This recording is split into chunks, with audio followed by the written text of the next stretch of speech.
Chapter 1. Juan, Missouri Wilds, 1865. Juan Mendoza tightened his collar against the cold, pulling his wide-brimmed slouch hat lower as the icy wind whipped across the open field. The sky had grown dark far too early, a sure sign that the storm the ranch crew dreaded was imminent. He secured the final fallen fence post in the far pasture, satisfied that the cattle had all returned within Schenkel land. He had already scanned the area to ensure none had wandered off searching for shelter. Though his fingers ached from the cold, his work was done, and the hardy animals would weather the storm just fine.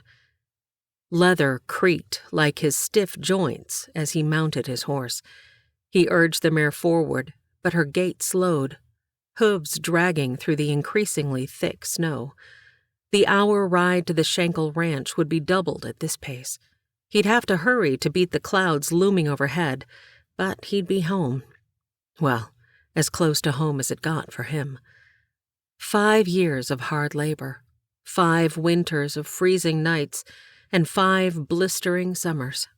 He was ready to claim the piece of land Clint Schenkel had offered when he took him on to start the ranch. He'd have a place to call his own.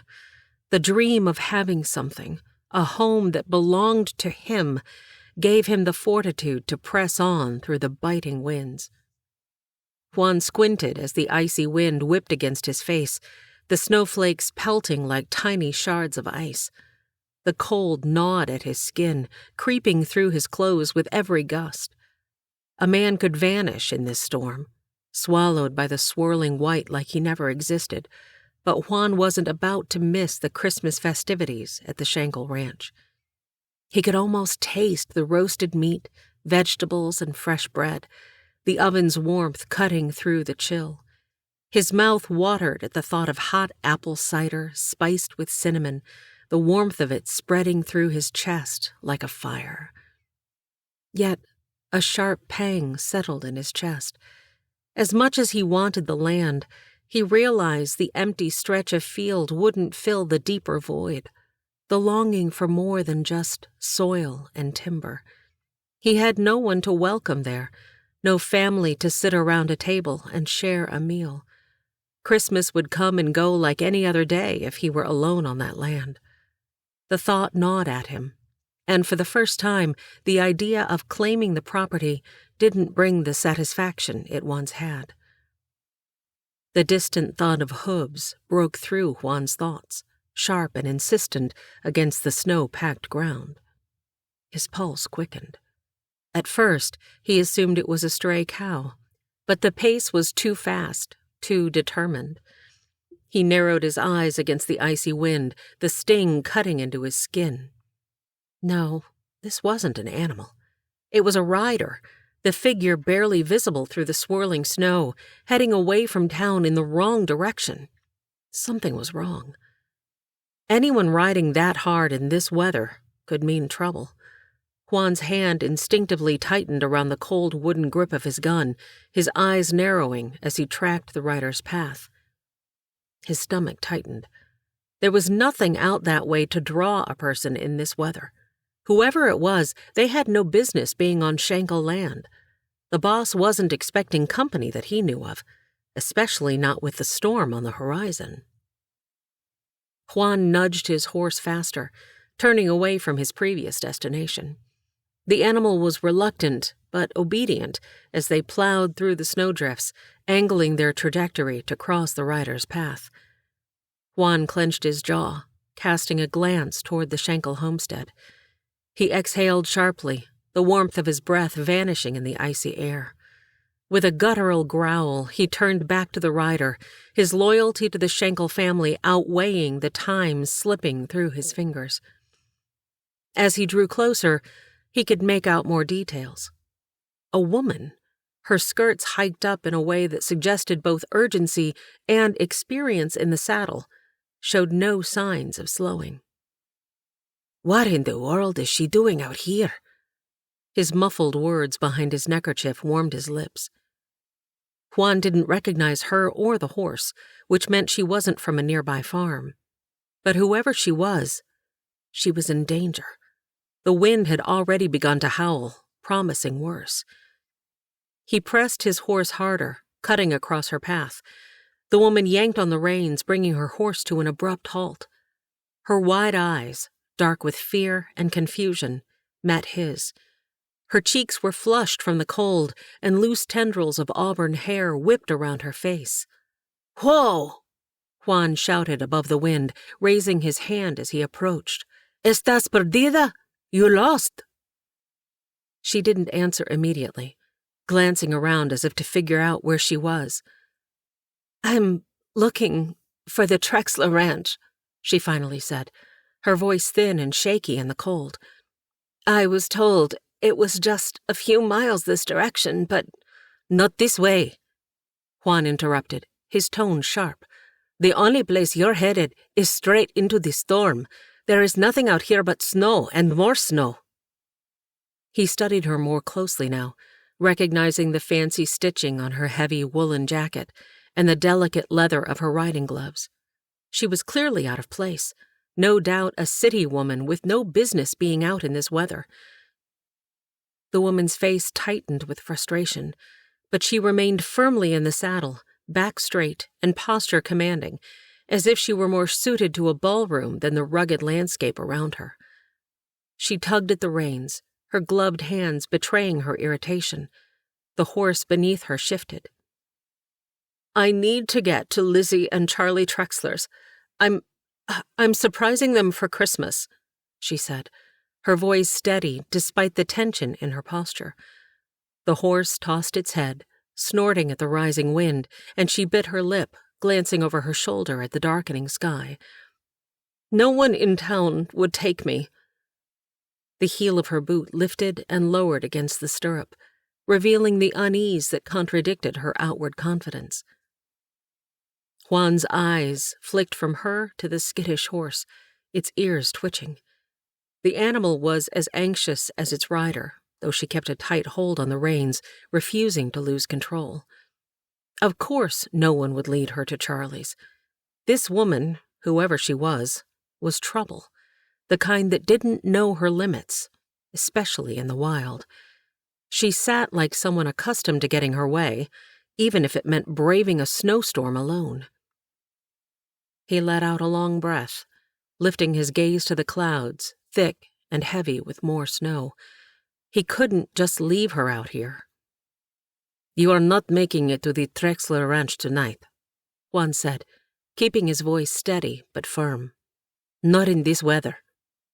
He glanced at the clouds moving their way. Her eyes widened, panic starting to set in. "But I can't just— Do you see that?" Juan pointed toward the horizon, where the storm clouds were now a swirling mass of dark gray, rolling in faster than he'd anticipated. "That is a blizzard, and if you stay out here, you will freeze before seeing your friends." The woman's shoulders slumped in defeat, her breath coming in quick, visible puffs. "Then what am I supposed to do?" "So much for Christmas dinner." Juan nodded toward where he knew the small worker's shack hid in a copse of trees in the distance. "There is a cabin that way. It's not much, but it'll keep us warm until the storm passes. You're lucky I spotted you. You'd have ridden right past it." The woman hesitated, clearly torn between her desire to reach her friends and the undeniable danger she now faced. Juan could see the wariness in her eyes, probably wondering if she could trust a stranger like him, with his bronzed skin and accented voice. He didn't blame her. A woman like her probably hadn't spent much time with men who lived the way he did, isolated, rough, and without the luxuries she was used to. She forced a polite smile through chattering teeth, her breath puffing out in the freezing air. "I'm sure a gentleman like yourself could help me find another way to the Trexlers."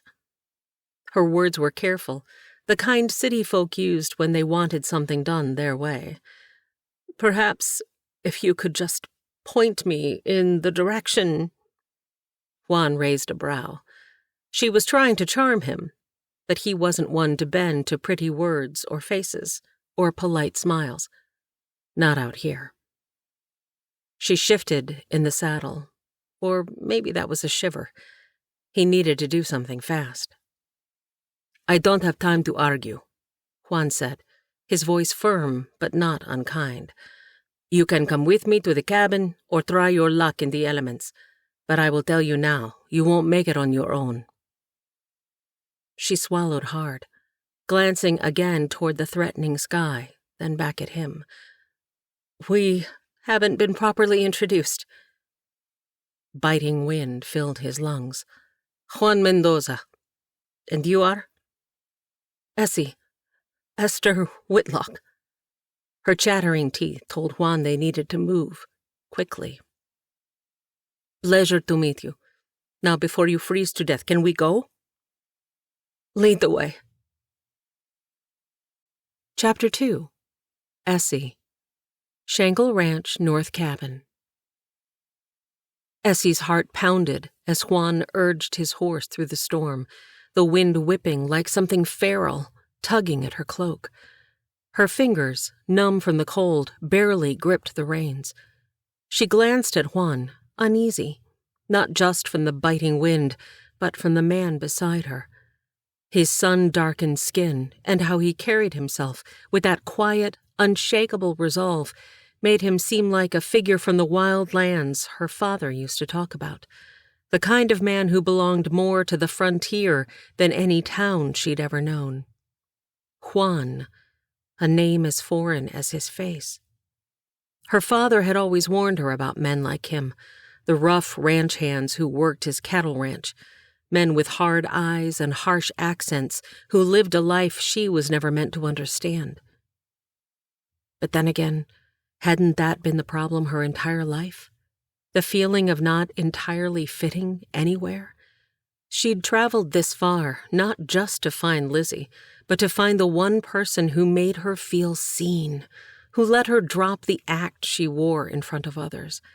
Lizzie had been the only one she could be herself with, the only person who didn't expect her to play the part of the dutiful daughter or the refined lady.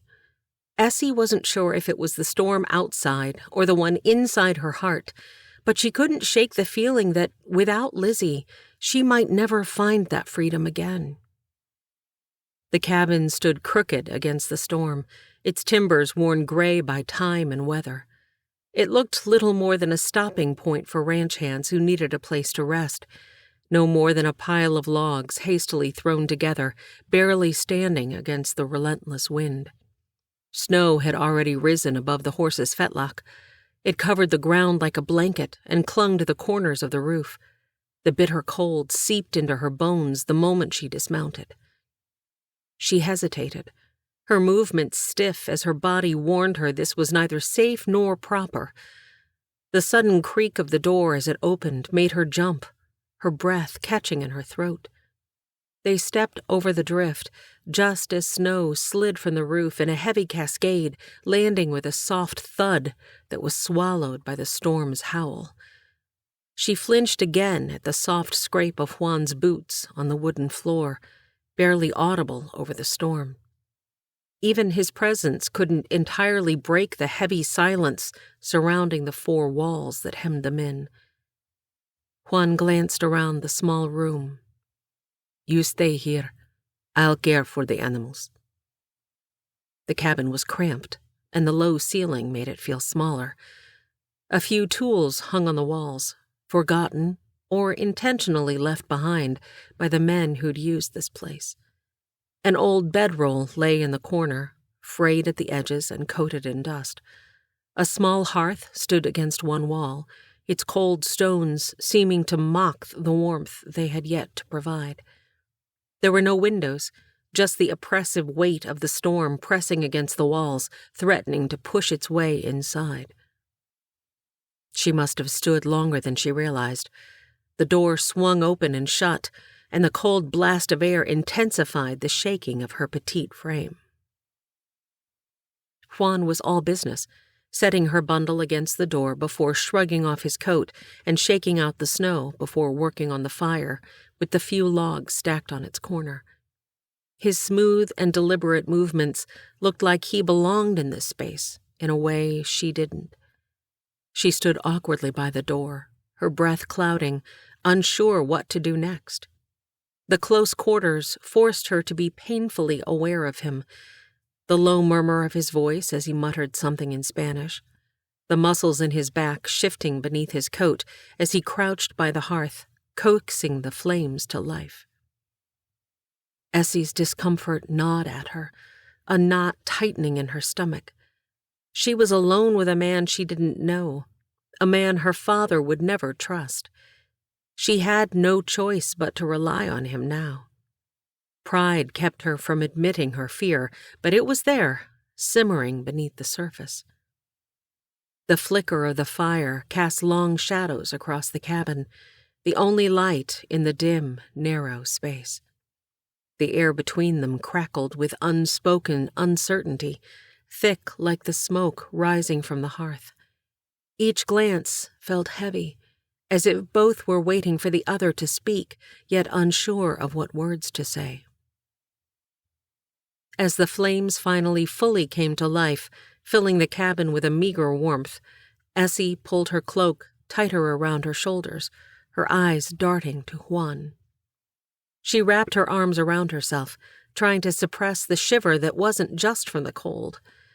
The cabin was stifling in its simplicity. No decent furnishings, soft linens, or house help to attend to her every need. She stood by the door, feeling as out of place as her city clothes. Juan, meanwhile, moved with quiet precision, his strong hands making quick work of adding the last of the wood to the fire. The crackling warmth of the flames didn't lessen her growing unease. His silence and unreadable expression only fueled her irritation. Upon first meeting, she had tried to charm him the way she would the city men she was used to. Polite smiles, carefully chosen words. But it fell flat, as if he didn't even notice. Her father's warnings about rough ranch hands echoed in her mind, but Juan wasn't brash or loud. He was quiet and untouchable, and that unnerved her even more. He didn't glance her way, treating her as if she were just another chore to manage, making her feel more out of place with each passing moment. Essie's throat tightened as she tried to swallow, but the smoky air made it difficult, her breath catching in her chest. Her lips, already numb from the cold, trembled as she attempted to speak. She glanced at the flames, then back at him, her eyes wide with hesitation. Her teeth chattered, despite her best effort to steady herself. Her heart raced in the silence. She closed her eyes and offered a quick, silent prayer. Lord, I'm scared. I don't know what I'm doing here or how I ended up in this mess, but please help me trust you. Help me see the good in this man and this place, and keep me safe so I can get to Lizzie. When she opened her eyes, the room felt less oppressive, and she drew in a shaky breath. She wasn't entirely at peace, but a small part of her spirit had calmed. Still, the unease lingered. Essie glanced at Juan, trying to decipher him, not just what he was, but who he was. As Juan stood and moved toward the door, she spread her damp skirts over the rickety chair and allowed it to take her burden. He paused at the door, ear to the crack, as if calculating the time they had before it worsened. After a moment, he unhooked his weathered coat from the wall and shrugged it on, the fabric stiff from the cold. Essie's heart skipped a beat. "Where are you going?" she asked, her voice tinged with curiosity and concern. He turned, and for a brief second she saw something unexpected in his eyes, something thoughtful, almost considerate. "Firewood," he said, his voice quiet but steady. "We'll need more to keep this place warm through the night." Essie blinked. "Firewood?" The storm outside was brutal, yet he was willing to head back into it to ensure they stayed warm. She hadn't expected that. The Juan she had pictured, the indifferent, hardened ranch hand, would have taken care of his comfort and left her to fend for herself. Before he could step out, she found herself standing. "Wait," she said, surprising herself with her urgency. "You don't have to do that alone. Let me help." He paused, his brow furrowing, and for a moment she thought he might refuse. But instead, he shook his head slowly. "Stay here," he said, not unkindly, but with an authority that made her stop. "You are not used to this kind of cold. I am." Essie hesitated. She wasn't sure if it was his words or how he'd said them, but something in her shifted. Juan wasn't brushing her off, nor was he showing indifference. He was being protective. He didn't have to risk the cold, but he did it for her as much as for himself. He pulled the door open, and a gust of icy wind rushed in, sending chills down her spine. But before stepping out, he turned to look at her once more. "Stay close to the fire," he added, his eyes lingering on her for a second longer than she expected. "I will be back soon." The door shut with a thud, leaving her standing in the cabin's warmth. Essie exhaled slowly, only now realizing how long she'd been holding her breath. He didn't have to say that. He didn't have to care. Sitting back down by the fire, she noticed her hands were no longer shaking. For the first time since their journey began, she didn't feel she had to guard herself so tightly. The man she'd been wary of, the one she'd painted in her mind as uncaring, was revealing layers she hadn't expected. Each deliberate act of kindness, each decision to prioritize her safety, was slowly pulling back the assumptions she had wrapped around him. Maybe, just maybe, there was more to Juan Mendoza than she had allowed herself to see. Chapter 3. Juan. Juan crouched by the hearth, feeding the fire with small pieces of wood until the flames grew steady. His back was rigid, tension rippling through his body. He didn't ask for this, didn't want it. A spoiled city woman stumbling into trouble with no clue what she'd gotten herself into. He stood, dusting his hands off on his pants. "I will check what food we have," he muttered, heading toward a small cupboard in the corner of the cabin. Her eyes narrowed. "I'm not helpless, you know." Juan shot her a glance, pulling open the cupboard door. "Didn't say you were." "You didn't have to." She crossed her arms, her chin lifting. "I can help with the fire." The crackle of the flames echoed through the small space, mingling with the howling wind outside. Juan turned back to the cupboard, frowning at the meager supplies. Some dried beans and a tin of coffee. Hardly a feast, but it would have to do. Juan set the supplies on the rough-hewn table. "The fire is already going." "I know how to tend a fire," she added, not letting it go. Her eyes darted toward the small pile of wood near the hearth. "I'll get more wood." Juan stopped, eyes narrowing. "You will do no such thing. It is a blizzard out there." Essie huffed, her breath a visible puff in the cold air. "You think I can't manage a little snow because I'm a woman?" He clenched his jaw. "No, because it is dangerous." He looked back at the fire. "And because you don't belong here." Essie's face flushed, whether from the cold or his words he couldn't tell. "I don't belong?" She strode to the door, listening to the swirling snow before returning the 3 steps to him. "Maybe not, but I'm here, and I'll help whether or not you like it." He handed her a pot. "Gather snow just outside the door for us to boil these beans." His tone sounded sharp, even to his ears. You think I can only do women's work? Her shaking hands moved to her hips, nearly dropping the pot. Juan didn't bother to argue. Fine, I will get the snow. You feed the horses. Her eyebrows shot up. You trust me to handle your horse? He shrugged. He won't bite. Just keep one hand on the cabin wall at all times. Essie set her jaw, pulling her cloak tighter as she headed toward the door. Juan watched her, half expecting her to back down. Instead, she yanked open the door, letting in a blast of cold air and a swirl of snow. The cabin walls creaked in protest, but she didn't hesitate, didn't flinch at the cold or the task ahead. Without a word, she marched out into the storm, her determination cutting through the air as sharply as the icy gusts. Juan sighed and shook his head. He shrugged his coat back on and stepped out to gather the snow and uncover the woodpile on the east side. Thankfully, the lean-to for the horses was on the west, sheltering the animals and Essie. He listened over the wind as the woman spoke to the horses. He peered around the corner. Come on, girl, she murmured to one of the horses, her breath visible in the frosty air.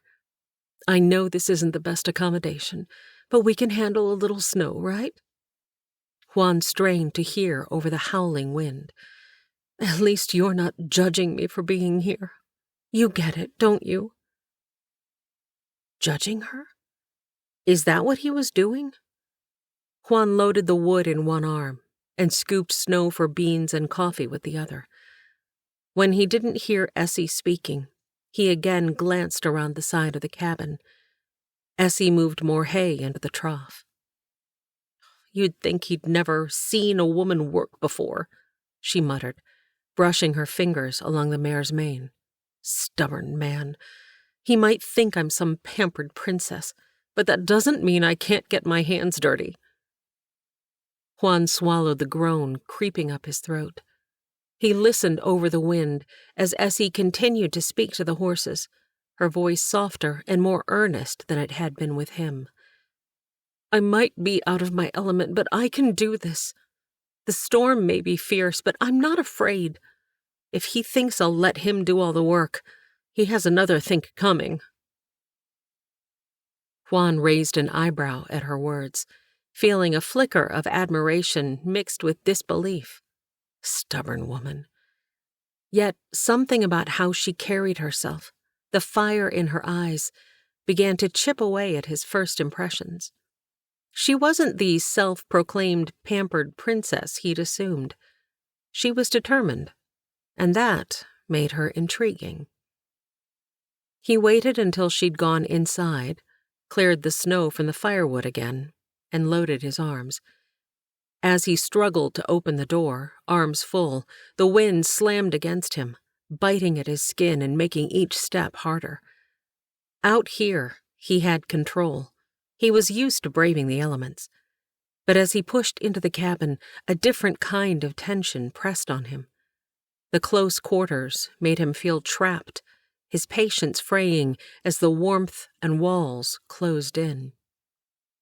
When he finally forced the door shut, his grip slipped, and a large piece of wood crashed onto his toes.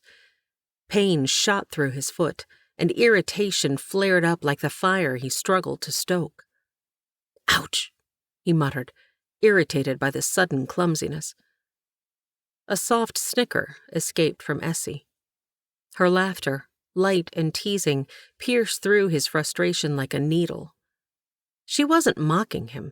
She was unbothered in this moment of discomfort, enjoying herself. Its vulnerability struck him harder than the cold outside. His temper flared, a defense against the weakness creeping up on him. He wasn't used to this, wasn't used to a woman like her pushing against his walls. Something funny, miss? He asked, his voice low, an edge creeping in as he turned to face her, eyes narrowing. Essie met his gaze, a spark of challenge flashing across her face. Maybe, she said, tilting her chin up. Seems the mighty Juan has his moments, too. Juan took a step forward, frustration boiling under the surface. Her eyes widened just slightly, but she didn't back down. "This isn't some game, Miss Whitlock," he growled, his voice rougher than he intended. "Out here, every mistake costs something. You think you can handle this storm? You have no idea what you're up against." Her lips pressed into a thin line, her pride bruised. "You don't think I know that? I'm not a child. I've handled rough situations before, and I'm not about to let this storm, or you, convince me otherwise." Juan's jaw tightened, and the air in the cabin suddenly felt heavier, the space smaller.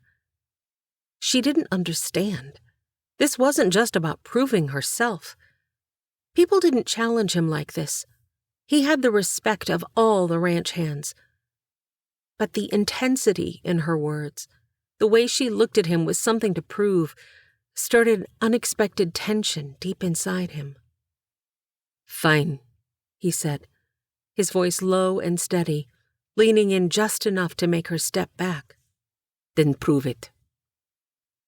Essie's breath hitched slightly, but her eyes remained locked on his, refusing to back down. The storm outside roared louder, but inside, it was just the two of them, a clash of wills that neither was willing to lose. Chapter 4. Essie. The storm outside showed no signs of letting up. Wind whistled and whipped through the cracks in the cabin walls, and snow piled high against the door. The fire crackled softly, its warmth contrasting with the cold pressing in from every direction. Essie pulled her cloak tighter around her shoulders, glancing at Juan as he added another log to the fire. She'd never been this near to a man who wasn't family, and certainly not in such close quarters. Her world, comfortable, predictable, felt like a distant memory now. She stood awkwardly by the hearth, pretending not to notice Juan's broad shoulders and the way he moved with quiet efficiency. He wasn't much taller than she, but seemed to take up far more space. His silence unnerved her, but not in the way she expected.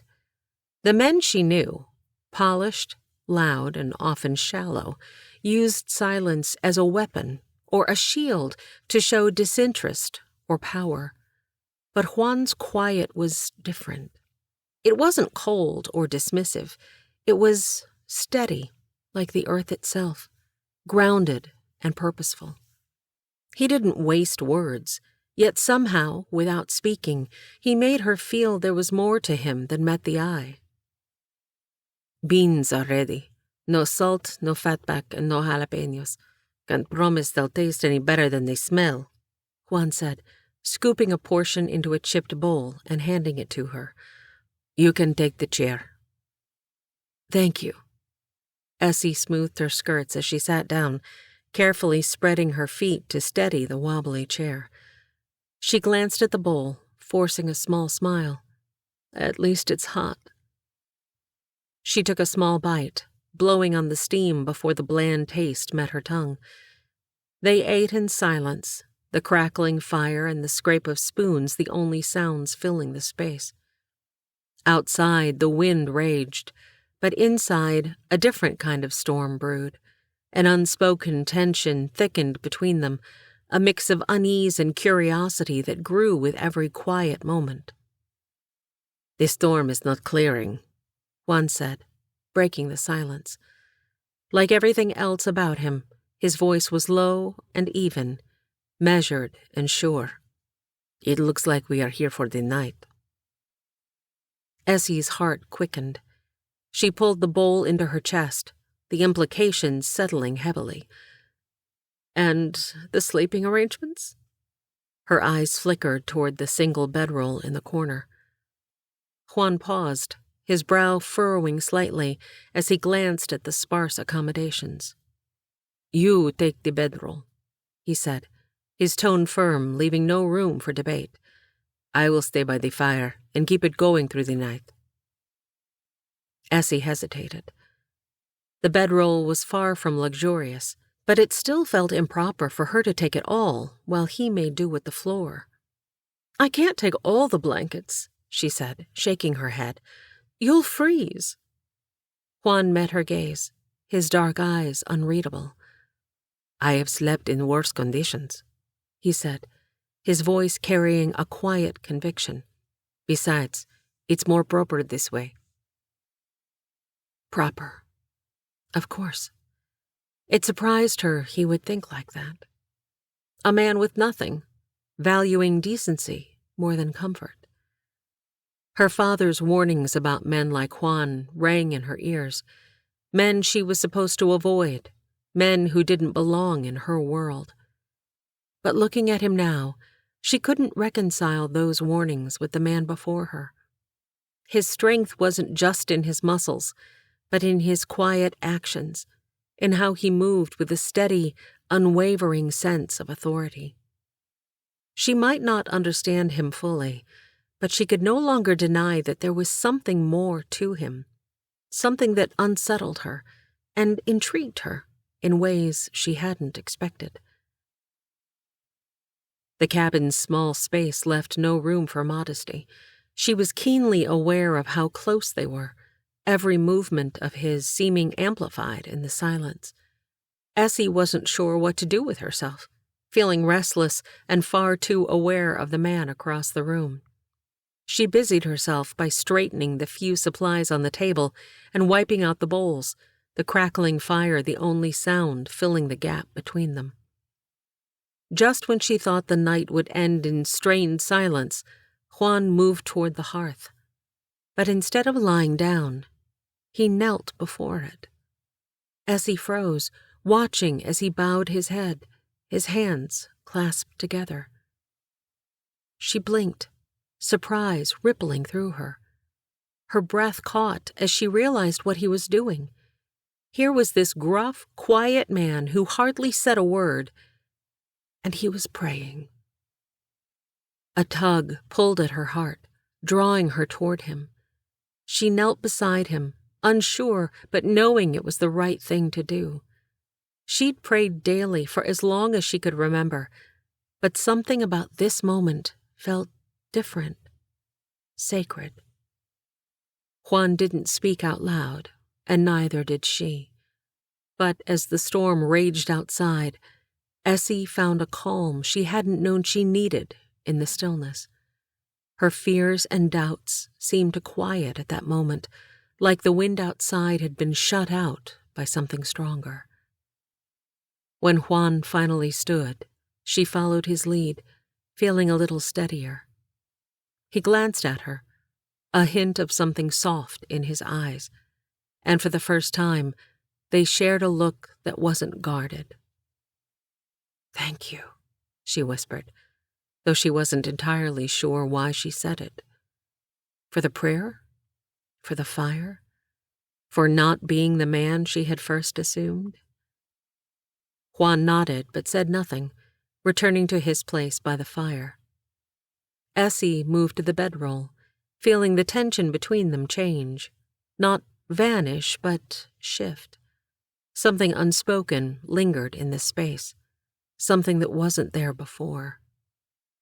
She lay down, the cold floor pressing through the thin bedroll, but her heart felt warmer than it had all night. The storm might have trapped them, but it didn't feel like such a burden anymore. Chapter 5. Juan.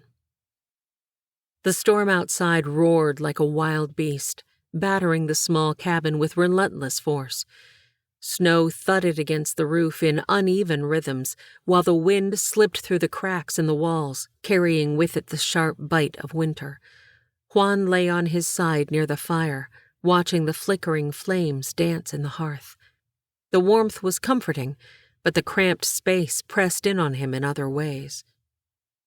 The scent of smoke and months of disuse filled the room, mingling with the faint sweetness of the rose soap Essie had produced from her bag and used to wash her hands. Her presence was unmistakable. He could hear her soft breathing from the bedroll just a few feet away, and almost feel the heat of her skin in the shared warmth of the cabin. The quiet between them was thick and heavy, with the unspoken tension that had been building since the storm forced them together. Juan's thoughts drifted to the land he had crossed, the ranches he'd worked, and the places he'd rested during cold nights like this. But nothing had ever felt like home.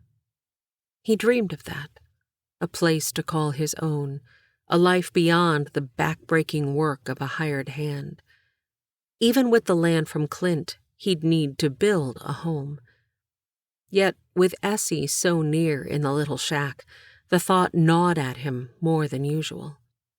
Even if it was a home and land he owned, living alone did not bring the warmth or comfort he craved. The stark reality of his solitary existence pressed down on him, making the cabin feel even smaller and the flickering fire seem feeble against the chill of loneliness. He glanced at Essie, her presence filling the space with an unfamiliar warmth that contrasted sharply with the cold night air. She was not just a fleeting visitor. She stirred something in him that had lain dormant for too long. The laughter and warmth he had only experienced in fleeting moments during the holidays were now just a breath away. Could she be part of the life he dreamed of building? A home not just of wood and nails, but of shared moments, laughter, and connection? The thought both excited and terrified him. Juan knew he would have to confront his past, the scars of isolation that had shaped him, and the vulnerability that came with letting someone in. But as he watched Essie wrap her arms around herself for warmth, he couldn't help but feel that maybe, just maybe, she could help him forge a new path, a path where he wouldn't have to face the storm alone. The crackle of the fire filled the silence, but then he heard a shift, a slight rustling as Essie turned over. He wondered if she was sleeping, though he doubted it. There was too much on both of their minds. For a long moment, nothing but the storm spoke. Then her voice, quiet but clear, broke through. "Juan," she whispered, hesitating, "do you ever feel alone? Like you don't belong anywhere?" Surprised, he turned his head toward her as if she'd read his mind. Her back was to him, but he could hear the tremor in her voice. She wasn't talking to him as a ranch hand or a stranger. She was asking as one soul to another. He thought of all the places he'd been, the people who had come and gone, the long rides in the saddle, and the nights in cabins like this one where the only company was the wind and the stars. And the dreams that felt foolish even to say out loud. But here, with her question hanging between them, something in him softened. "More than you know," he replied, his voice low. "But I don't think it's just about not belonging. It is about finding where you are supposed to be." He paused, unsure if he should say more, but the words spilled out before he could stop them. "I've always wanted land, a place to build something, to have roots." Essie shifted again, and this time she turned toward him, her eyes searching his face in the dim light. "Roots," she echoed softly, almost as if the word carried a weight she hadn't thought of before. Juan swallowed hard, feeling the intensity of her gaze. He hadn't meant to reveal that much, but now it was between them like a bridge they hadn't crossed yet. "And you?" he asked, his voice quiet. "Why did you leave home in this storm? It doesn't seem like someone like you would just run off without a reason." Essie let out a soft breath, her eyes darting away momentarily. "I don't fit in there," she admitted. "I'm always expected to be something I'm not. It's like they see me, but they don't know me. And I'm scared. Scared that I'll always be alone in a crowd." The raw honesty in her words tugged at something deep inside him. He understood the fear of being alone, of not being seen for who you are. The walls he'd built over the years felt weaker now, her honesty chipping away at them. The fire crackled again, sending sparks up the chimney. He could smell the faint scent of burning wood and damp earth, the storm still pressing against the cabin, but a newfound awareness settled between them, a recognition that they were both navigating the same storm, both seeking solace in each other's presence. Juan's hand lingered near the floor by the fire, his fingers itching to reach out and close the distance between them. Yet he held back, acutely aware of the impropriety of such a gesture. Essie was staring into the flames now, her face soft with thought. The silence stretched out again, but it wasn't uncomfortable this time. It was heavy with the things they both understood, but had not said. "I don't think you're alone," he said, his voice barely above a whisper. "Not tonight." Essie's gaze flicked to his, and something passed between them, something wordless, but deep. They were from different worlds, but here, in this cabin, with the storm raging outside, they weren't so different. Chapter 6. Essie. The next day.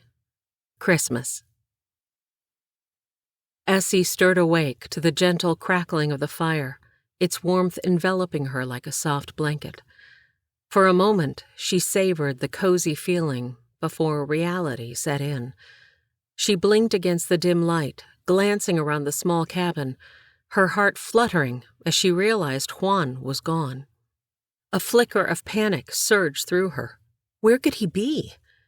Memories of his warning echoed in her mind. She took a deep breath, trying to shake off the unease as she pulled on her coat and stepped toward the door, anxiety threading through her thoughts. But just as she reached for the handle, she heard the unmistakable sound of footsteps crunching in the snow outside. Relief washed over her, and she opened the door to find Juan standing there, a triumphant grin spreading across his face. He bore a lopsided evergreen limb in his hands, its needles dusted with white snowflakes. "Behold, your Christmas tree," he declared, his eyes sparkling with mischief. Essie's heart swelled at the sight, and laughter stirred inside her. "It's perfect." Juan chuckled, stepping into the warmth of the cabin. "I figured it might not be the grandest, but it would do. No decorations, but it's the thought. My father always said, Christmas isn't the same without a tree."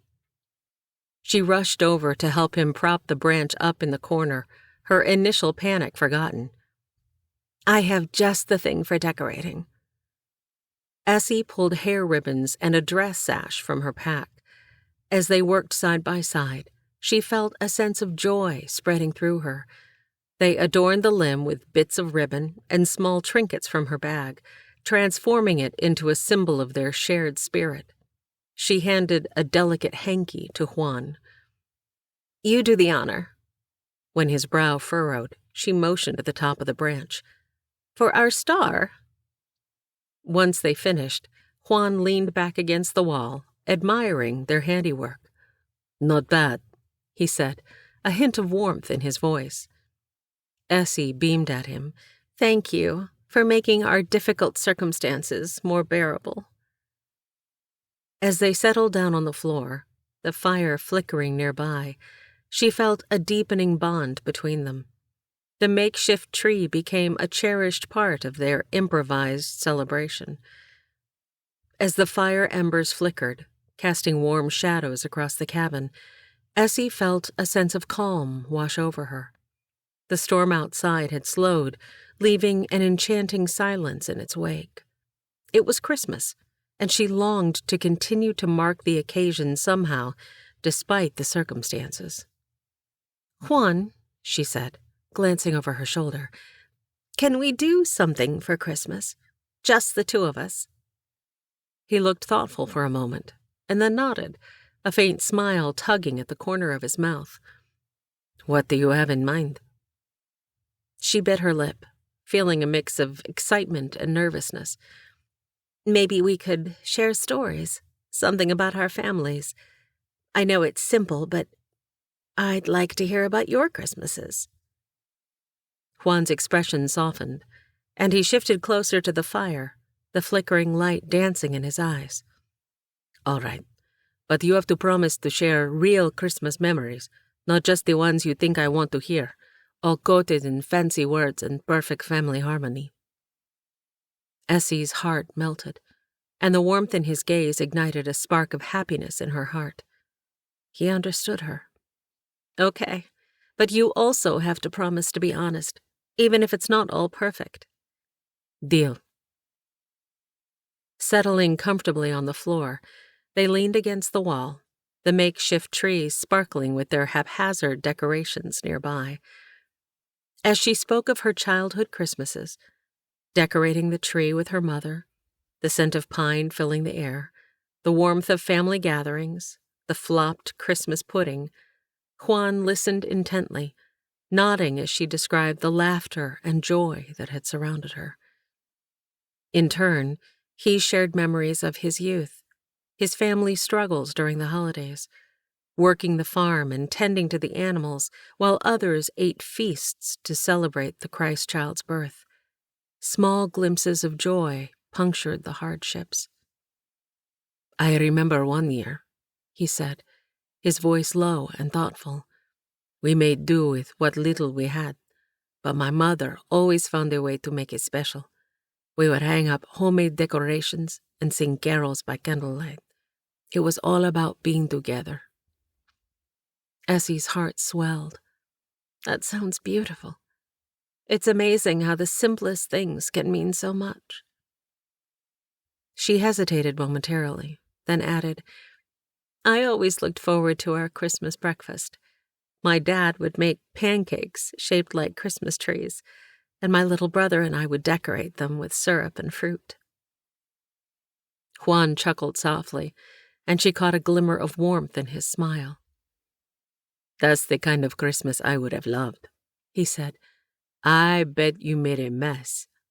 "Total chaos," Essie replied, laughing, "but it was the best kind of chaos." "Instead of pancakes and syrup?" He shivered. "I enjoyed my abuela's atole." "What's that?" "A warm beverage made from masa, water, or milk on special occasions. She added cinnamon or sometimes chocolate." "Oh, that sounds delightful." Essie rubbed her hands together. "But I always looked forward to buñuelos. Fried dough pastries dusted with sugar and cinnamon. That was our messy food." He ran his fingers along his pants, as if wiping the imaginary confection on the fabric.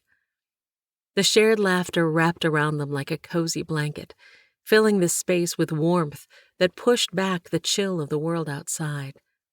In that moment, as they exchanged stories and glimpses of their pasts, a deeper bond formed, a connection that felt fragile and profound, weaving their lives together amidst the backdrop of the quiet storm. Chapter 7. Essie. 2 days later. The snow had finally stopped, leaving a thick, untouched blanket over the world outside. Sunlight glinted off the drifts, transforming the landscape into a peaceful, almost enchanting scene. Endless white starkly contrasted the quiet heaviness she'd felt between them when they first woke. As she finished her morning routine, she felt nostalgia and anticipation. Their time together had changed her perspective on this remote world. Inside, the fire had dwindled to embers, casting a gentle glow over the room. Although the storm had passed, an unspoken current of familiarity lingered in the air, charged with the nuances of their shared experiences. Juan moved about with his usual efficiency, but now there was an ease to his silence that hinted at understanding.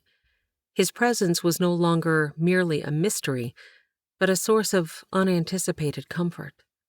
She could feel Juan behind her, the rustle of his movements as he shook out the bedroll before storing it away. The storm had ended, and with it came the unvoiced acknowledgement that their time together was drawing to a close. Her heart tightened at the thought. She had never expected to find herself here, in this tiny cabin, snowed in with a man who had become an unexpected part of her life. Yet something had shifted between them during those long days of shared silence, a bond forged in the firelight and the solitude of the storm. It felt delicate, a thread she didn't want to sever. Juan's voice broke through her reverie. "The snow is cleared," he said, his tone steady and calm, yet she could sense a hint of reluctance beneath his words. "We have missed Christmas, but we should be able to head out soon." Essie's pulse quickened at the finality of his statement. This was it, the moment when the safety of routine, of the world she knew, would reclaim its hold on her. They would return to their separate lives, their paths never meant to cross again. But the thought of leaving behind the warmth that had blossomed between them felt wrong, unfinished. Taking a deep breath, she gathered her courage and turned to face him. "What if Christmas isn't over yet?" Her words hung in the air, soft but clear. She watched as Juan paused, confusion flickering across his face. His brow furrowed, and he turned more fully toward her, his gaze searching. "Christmas was 2 days ago," he said, his voice low, a hint of resignation hanging in the air. Essie's heart pounded, but she held his gaze, determined not to let her uncertainty show. "Christmas isn't just about one day," she said slowly, choosing her words carefully. "It's about more than that.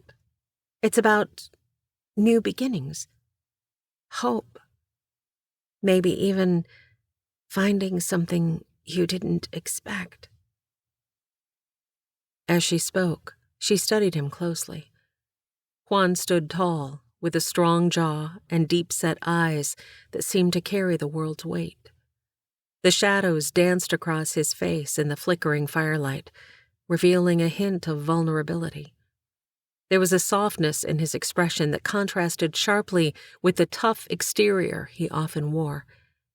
Had she misread everything?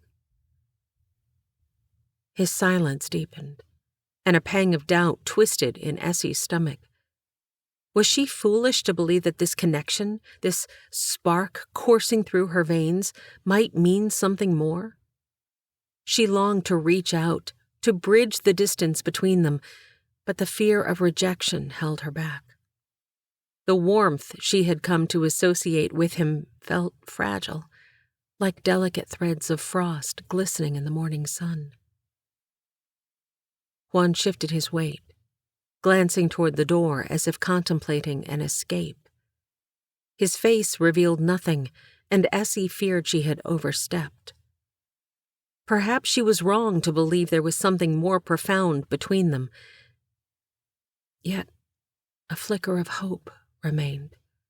His quiet strength and the way he had spoken to her suggested a depth of character she hadn't originally anticipated, but now knew was a part of him. Her mind raced, uncertainty gnawing at her. Exposing her feelings was unfamiliar, She had always strived to be composed, following her mother's rules. But here, now, everything felt different, new, possible. Essie swallowed hard, her voice softer as she spoke. I know we come from different worlds, and I don't know what happens next. But I do know that there's more to you than I thought, more than I've seen in any man I've ever known. She took a small step forward, her hands trembling slightly. Juan's gaze flicked back to hers, and for a moment, his eyes softened, the mask slipping just a bit. He still didn't speak, but the shift in his posture hinted that her words had stirred something within him. Essie held her breath, awaiting a response to affirm their forged connection. But as the silence stretched between them, her heart sank. Perhaps she had been wrong. Maybe this was just a fleeting moment, born of circumstance and nothing more. Just as she was about to turn away, Juan's voice cut through the quiet, low and deliberate. What are you saying? Essie's heart leaped. She met his gaze, the warmth of hope flickering inside her. She smiled. Maybe Christmas isn't over yet, she said again, her voice tinged with a hint of playfulness. And maybe there's still more for us to discover. She held her breath, waiting for his response, the moment charged with unspoken possibilities. For the first time in a long while, Essie felt something she hadn't allowed herself to feel in years, hope and a sense of belonging. This was unfamiliar territory, this pull, this uncertainty. Something had transformed between them during those long days and nights, an understanding neither had yet acknowledged. Taking a deep breath, she gathered her courage and met his gaze head-on. Maybe it doesn't have to end just because the storm has. She met his gaze, letting her words linger between them. Chapter 8. Juan. Juan studied her face, guarding his expression. He had convinced himself this was just a moment, an unexpected detour in his solitary life. But now, the possibility of something more hung in the air like the fresh scent of pine after the storm. I am not like the men you know, Juan said, his voice low, almost a warning. My life isn't predictable. I don't have much to offer. Essie took a step closer, a flicker of determination in her gaze. I don't need predictable. Her voice softened, revealing a vulnerability that contrasted with her earlier confidence. There's more to you than you let on, Juan. I've seen it. The way you work, the way you carry yourself. It's not just strength. It's integrity. It's kindness. She hesitated, a slight tremor in her hands as she tucked a loose strand of hair behind her ear. Maybe there's more to me than you think, too. Juan's breath caught. He hadn't expected her to see past the walls he kept firmly in place. But standing here, in the storm's aftermath, it was as if something new was on the horizon, a future he hadn't considered, yet one that felt possible. Christmas was about more than presents and meals. It was about second chances, the birth of something that changed everything. The weight of her words settled in, and Juan shifted his stance, glancing toward the door as if weighing his options. The storm had cleared, beckoning them back to their separate lives, but inside the tiny cabin, An unspoken connection tethered them together, drawing him closer to the warmth of her presence. Essie's cheeks colored as he slowly walked toward her, his steps deliberate. He stopped just in front of her, his gaze steady, and for the first time he offered her something deeper, something vulnerable that he'd kept hidden until now. "You think there is more for us to discover?" he asked, his voice low, almost hesitant. Essie's hand moved to her throat. "I do." Juan curved his lips into a smile, the kind that made the señoritas back home blush. He didn't rush to fill the silence and didn't offer false promises or grand gestures. Instead, he stood there, letting her words settle between them like a promise not yet spoken aloud. "You are right," he said, his voice deep with sincerity. "Christmas is not over yet." Chapter 9. Essie. Essie's heart fluttered, and warmth spread through her as if the cold of the outside world had no place here anymore. It wasn't just the fire that had kept the chill at bay. It was this new, fragile understanding between them. What once seemed like an unexpected twist now felt like a path God had laid before her. "What will your father have to say?" Juan asked, his voice soft but laced with concern. Essie hesitated, her family's expectations pressing down on her. "He'll want to know why," she replied, her voice barely above a whisper. "Being stranded like this, it's not how things are supposed to go. He'll worry. He's always worried." She glanced away, her mind drifting back to her family ranch, where duty and responsibility loomed large. The consequences of her absence lingered like a shadow waiting to catch up with her. When they reached the Schenkel Ranch, the storm had cleared completely, leaving the air crisp and the ground covered in pristine snow.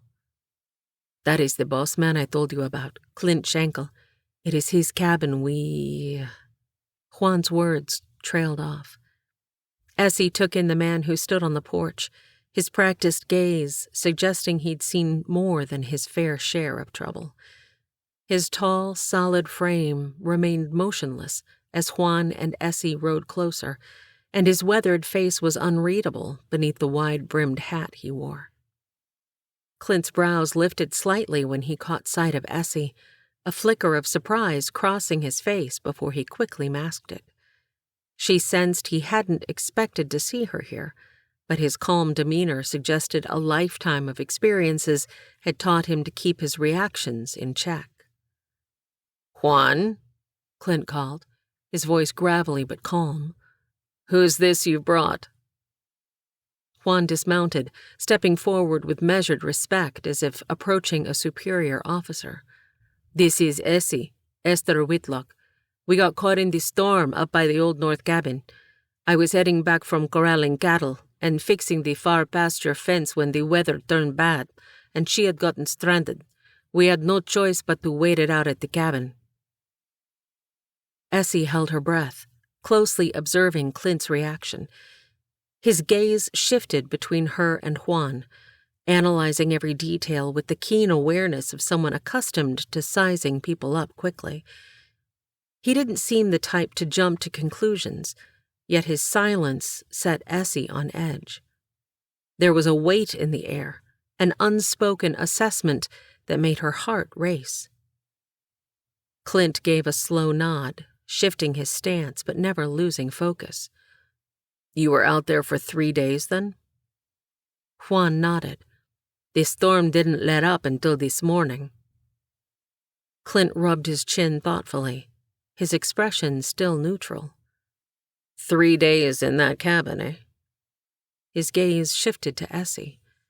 "I don't recognize the Whitlock name from these parts. Should I know your family?" Essie swallowed, feeling her pulse quicken. No, sir. I'm Lizzie's friend. I had hoped to surprise her for Christmas, but ran into some trouble. He nodded again, taking in the situation. There seemed to be no hint of judgment or impatience. After a moment, he spoke again. I trust you both did what was necessary to stay alive. But you know how this looks, Juan. You understand what folks will say, don't you? Juan met Clint's gaze without flinching. I do. Clint let out a breath, crossing his arms over his broad chest. The way I see it, the only question left is what you two plan to do now. People are going to talk, no matter how innocent it was. And the truth is, most men wouldn't want their daughters staying alone with a ranch hand in a snowstorm, stranded or not. Essie's heart thudded against her ribs as Clint's words hung. The weight of his statement settled over her like the storm's remnants. She hadn't even thought about how this would look to everyone else. She barely thought about how her father might react or what Juan would think. Clint looked at her now, his eyes steady but not unkind. What's your side of it, Miss Whitlock? You end up here by choice, or was it all just bad timing? Essie hesitated, glancing at Juan before answering. It was the storm, sir. But now that I'm here, I don't regret it. Her voice softened. Juan has been nothing but honorable. Clint's eyes narrowed in consideration. He glanced back at Juan, then gave a slight nod of approval. That sounds like Juan, all right. He paused, then smiled. But you both know the proper thing to do in this situation. Essie's breath caught, and she looked at Juan, her heart pounding. The tension in the air felt almost unbearable. Would he feel trapped? Would he say something to protect her reputation?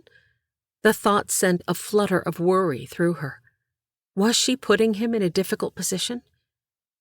As she searched his face for reassurance, she realized that whatever came next would shape the path of their futures.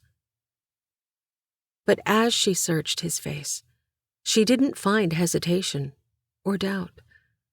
Instead, there was something else. A quiet resolve, a certainty she hadn't expected. Juan met her gaze, and though he didn't speak immediately, the warmth in his eyes was unmistakable. If it's all the same to you, Clint, Juan said, his voice steady, I think Essie and I might have found where we belong. Essie's breath hitched, her pulse racing, but it wasn't from fear or anxiety. It was from the joy that flooded her at his words. Simple, honest, and full of a promise for which she hadn't dared hope. Clint raised an eyebrow, the corners of his mouth lifting slightly in a smirk. The crease between his brows smoothed out, revealing a hint of warmth in his gaze. Well, I reckon that's good enough for me. He gave a final nod and stepped back, hands resting on his hips. I'll leave you two to sort out the rest. As Clint turned and walked back toward the barn, Essie released the breath about to burst her lungs. She looked at Juan, cheeks flushed from the cold and the thrill of it all. He was watching her with that same steady gaze and warmth in his eyes, and at that moment she knew this was where her heart belonged. Juan, she whispered, a smile tugging at her lips. I think we both know Christmas isn't over yet. Juan smiled back, his voice low and full of tenderness. No, Essie, it is only just beginning. The end. I pray that you enjoyed Juan and Essie's unexpected Christmas journey in Where Hearts Belong, a snowed-in, close-quarters Christian Christmas romance. This special short story is a YouTube-exclusive audiobook. Subscribe and tap the bell icon to be the first to discover more inspiring audiobooks and faith-filled stories.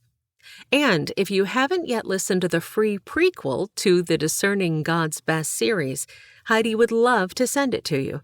Simply sign up for her newsletter at HeidiGrayMcGill.com, and she'll send you the exclusive access code so that you can download the ebook to your reading device or listen for free here on YouTube.